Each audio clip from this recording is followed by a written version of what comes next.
What's up, YouTube and Facebook?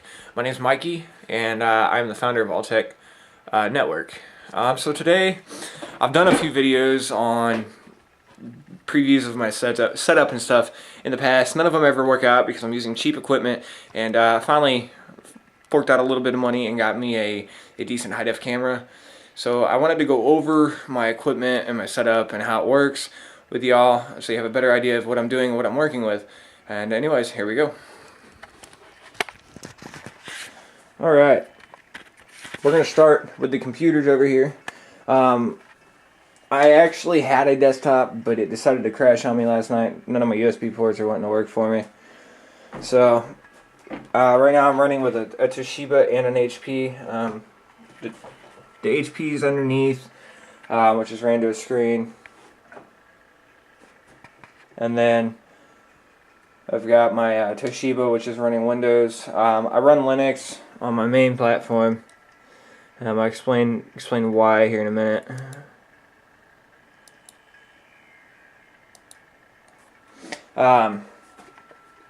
So I guess to start this how everything's set up review, we got to come over here to the most important piece of equipment, in my opinion, which is my Behringer. Pretty good mixer. It's actually a little more than I need, but it works. So how I have it set up to run is I'm actually I'm running my mixer into both computers, mainly because the platform I use to record my podcast, it doesn't.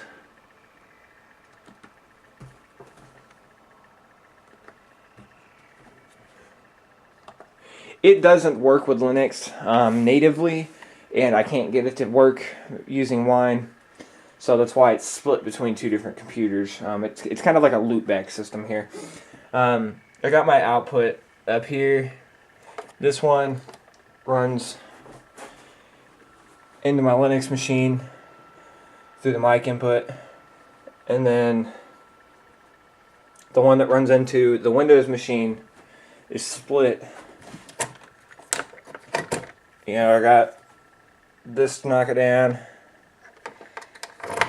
and then I used a Y split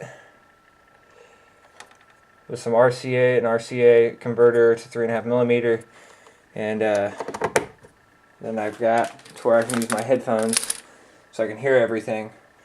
And then come over here, we've got an input here, which is actually my Linux machine, which is ran through the headphone port into channel 5, and then the Windows machine is ran in through the CD tape input. The only bad part about using the CD tape input is I can't fade anything that plays on the Windows machine in or out. You know, unlike my Linux machine is ran in through a channel, I can fade it in and out, and I can adjust the frequencies and stuff, or add effects if I care to. I don't really use those too much, but and then I have my my mic, which runs on the XLR platform. It's decent. Actually, it's a really good mic compared to what I had. It's what I was using, just a crappy Samson mic, 3.5mm headphone jack. Horrible because it picks up everything in the room, whereas with my mic, my XLR mic, if I'm picking up too much, I can adjust that.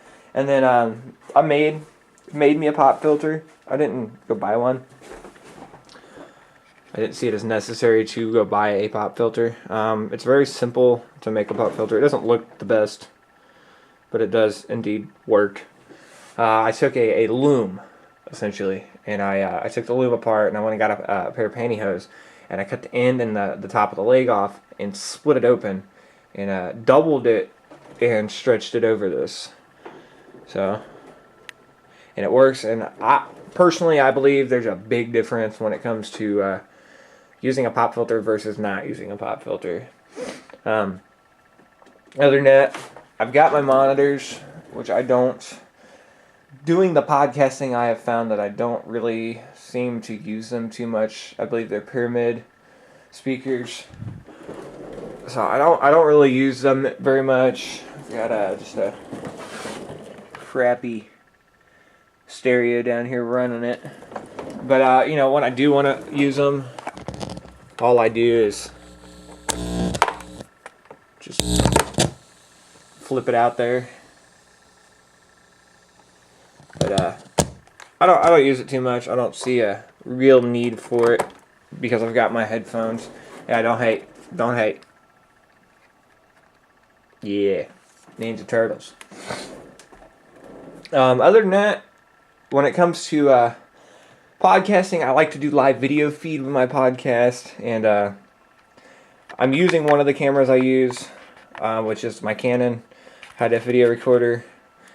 Well, I was using it because I have analog outputs on it, and I would run those analog outputs into a PVR on my desktop, and I would set up screen recording and broadcast that screen recording, so it would pick up everything that was being shot on the camera. So now I use a very simple method. It cost me to get the driver, but it does work. Anybody that plays PlayStation should recognize that. PlayStation Eye camera, which are actually compatible with Windows. I've got two of them set up, multi-view. And then we go over here. That's my backdrop screen for when I'm doing live feed. I throw up the Alltech network on it, and then we go on over here, and this is where I chillax at.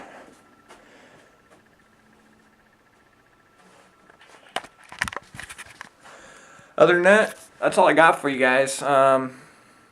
It's not much. It's not the best. However, it does work.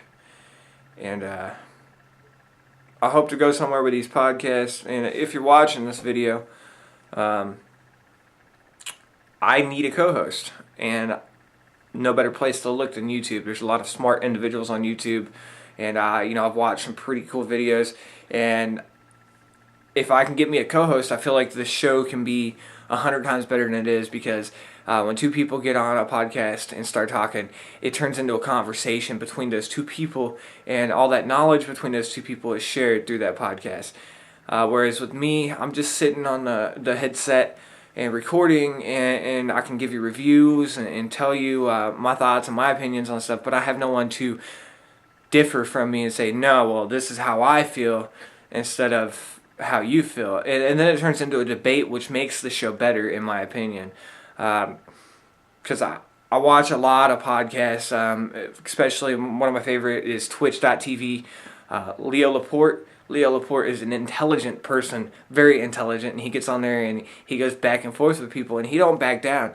It's his opinion, or you know, his opinion is his opinion, and he's not going to change it for anybody. And I want someone to come on my show that might have difference of opinions, might have same opinions as me, but I want someone to come on the show and have a good time with me, and it's a weekly thing, Thursdays at 2 p.m. Anyways, this is Mikey with the Alltech Network. Have a good day.